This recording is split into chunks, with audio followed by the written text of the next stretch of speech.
Greetings, YouTubians, and welcome back to Wayne Sharp World, where today we have another brand new button lock to take a look at from a not-so-common brand, but a very common manufacturer. What we have here is the O-Knife Metal. Now, before I go any further into this review, I'd like to thank you guys for tuning in today. If you like what you see, please do me a huge favor, hit that subscribe button, follow along, and I will continue to bring you the content. Now, let's take a look at some overall specs on this knife right here. We have an overall length coming in at 7.5 inches, a blade length coming in at 3.24 inches, and a blade width of 977 thousandths. We have a blade thickness of 110 thousandths with a blade material of 154 cm, with a flat grind, a handle length coming in at 4.26 inches, and a handle thickness at 510 thousandths. Handle width on this guy is 948 thousandths measured right here, and a handle material of G10, multicolored G10 at that.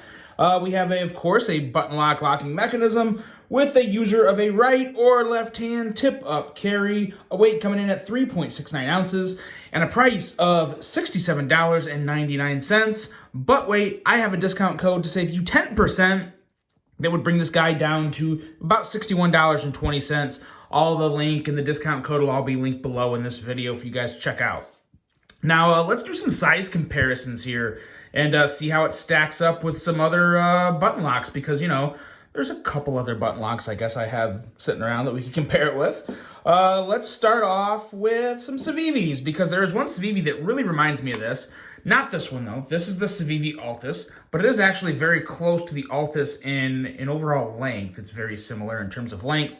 But then this guy right here, this is the Civivi Cogent, and from a handle perspective, very, very similar to the Civivi Cogent, although I would give the Cogent a nod over the Metal because there's a little more real estate. The handle feels a lot better in my hand in terms of just room and overall feel. It feels pretty good, but very similar in handle shape and size and pretty close in length.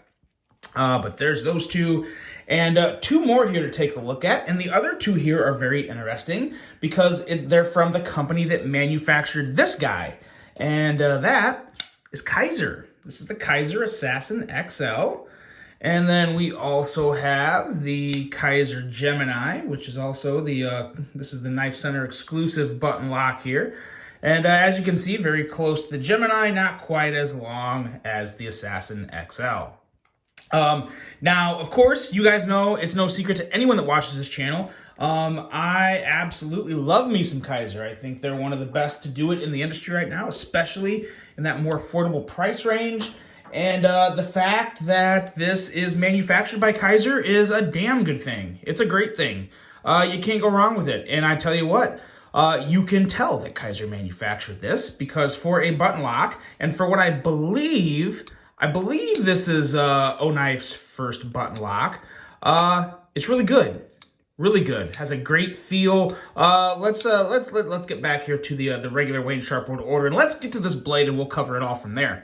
But this blade right here definitely has that Kizer edge. We have a behind the edge reading of 17 thousandths with a very nice high flat grind. So a pretty nice slicey blade here. I think it's a great looking blade. It's a phenomenal looking drop point. Love, love, love the drop point design. I like the swedge up here. I like the high flat grind, like the amount of belly up here towards the end and the subtle little drop up towards the tip. It's a beautiful drop point design, and it's absolutely ruined by this O-Knife brand. If I could make one suggestion to O-Knife, they gotta get rid of this. This looks terrible for a multitude of reasons. First reason, we know this is a knife. To put O-Knife on this, it's redundant. It makes it look cheesy. This is a lot better than a gas station knife, but to me, it looks like a gas station knife with the design on the handle, there's ways around that. I'm not gonna nail this too hard, but it's just big, bold, and it looks cheap and childish, I guess is the best way to put it. I would get rid of knife, take the O, because there's O-Light, O-Knife, all the O. Make a brand logo with just the O. Make it nice and clean, and make it look kind of like a maker's mark. Like, make it look good. Make it look for an EDC knife that that, you know, anywhere from, you know, a late teenager to a guy in his 50s or 60s could carry and still like the way it looks, have it look, you know, just look a little more sophisticated. But the way it looks now, to me, it really does kill the front of this knife because it's a great blade and it's just, it's ugly. It's not good. You know, if you want to use this branding, use some cheap stainless steel, use some polymer handles, and sell these at gas stations for $11.99, $12.99. This just doesn't make sense to me. So that's my biggest issue with the blade. And I know a lot of people say, well, it doesn't even matter. Well, it does. It matters to me. This is my channel. So deal with it or don't watch it, I guess. But everything else is really good. Like, the blade really is great. It's got a good steel. You know, I don't even mind having the name. Everything's fine about this blade except for that. And there is one other little issue. It's actually a relatively big issue. And it's this flipper tab here. It's missing some jimping. Now, we're going to get to that when we get to the action. But as you can see, it does still work, but it could be better. Going into the handle and ergos. The ergos are pretty good. Like I said, it reminds me of the Cogent, which I think the ergos on the Cogent are really good. The only problem I have with the ergos on this handle is it's the way the handle kind of dies down here. I feel like my hand's just about to end on it. Like I have enough room. I don't want to say it feels cramped. I just don't have quite the real estate that I have on the Cogent. And I really like that extra, like, I mean, we're talking not even a 1/4 inch, but just that extra little bit doesn't feel like it's kind of ending here at the handle. I feel like I have a little more of a better grip on it. But it does have some really nice texture to the handle. Really like that. I don't so much mind the multicolor. I can't say it's exactly my thing. But the orange and grayish blue is better than some of the stuff I've seen. If I was to keep this knife, I would writ dye it. I would either writ dye it like brown and see what happens to the orange and the blue, or I would just writ dye it all black. And then I would be fine with it because I don't really mind the texturing and the design. It's not the first thing I would go for, but I don't think it looks bad. I think it looks okay. And the texture's there. The feel's good. No real hot spots. The clip is okay. Nothing special. Very standard run-of-the-mill deep carry clip. But it does work. No hot spots. Looks good. So yeah, I like that. I'm glad they went with black and not a high satiny clip. I think that works well with the rest of the hardware. So yeah, handle for the most part is really good. The actual button for the button lock itself is very good.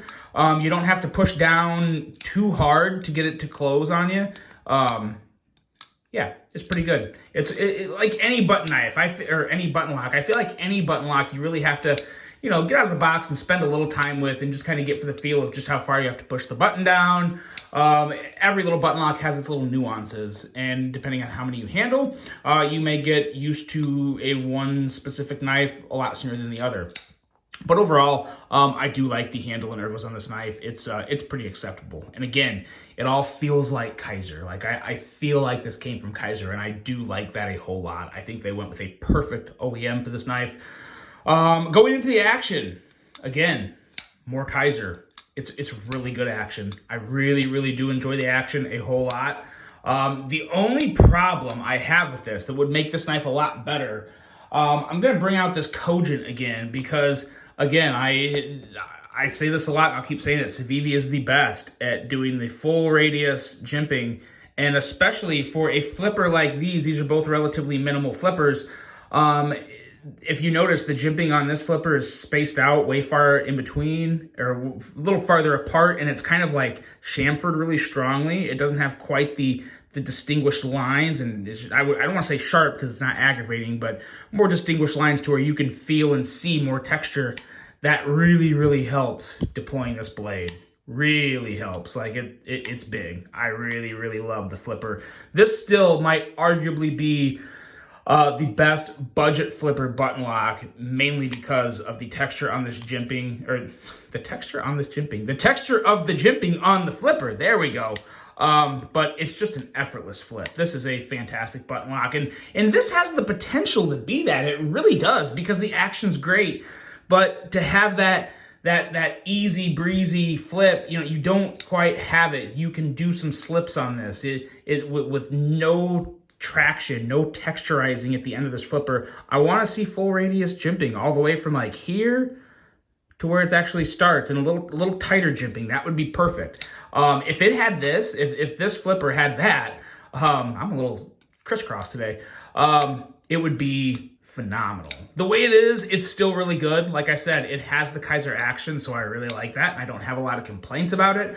But gotta pay more attention to the detail and get that jimping a little more in line up here on the flipper. That can really, really, really make a huge improvement to any knife, but especially with the flipper, that jimping, that traction to deploy the blade. A lot of satisfaction with a pocket knife or a flipping knife in general is the traction and the ease you have to flip that blade out. If you're worried about slipping on the blade, you pay a little more attention than you want to. What you want is just to pull the knife out of your pocket, real, careless, effortless flip with a nice snappy action, good sound, smooth deployment. That's what you want. This knife has pretty much all that. It just needs that traction up there on the flipper. So minus that, some very, very, very nice action. And overall, while it definitely has its issues and quirks, it is a very nice button lock. I personally would not buy this for myself because, like I said, I will never buy an O knife until they get rid of that monstrosity up there. But the rest of this stuff, I could rip dye and stuff like that. So while I wouldn't buy it for myself just because of aesthetic reasons, I would recommend it to anyone. Like, if you're thinking about this and you're fine with the O knife branding and you like the colors, I would definitely recommend it. It's fantastic quality, very nice action, good feeling hand, good budget steel, and for $61.20 after my code, it's a great price. So there is a lot of good things about this. I just hope O Knife is listening, and I really do hope they make some improvements, because they could really be something. They could do something really good if they just kind of make their brand appeal to, I feel like, more of the crowd. And I like the fact that they're trying to stay true to themselves and their brand and where they came from with the whole O Light into O Knife, this and that. I get it. But, you know, branch out there a little more, make a little more changes. But overall, this is a very nice knife. The O Knife Metal, guys, let me know what you think of this. Really hope you enjoyed this one. Hope you have a great rest of your day. And until the next one, I'm out.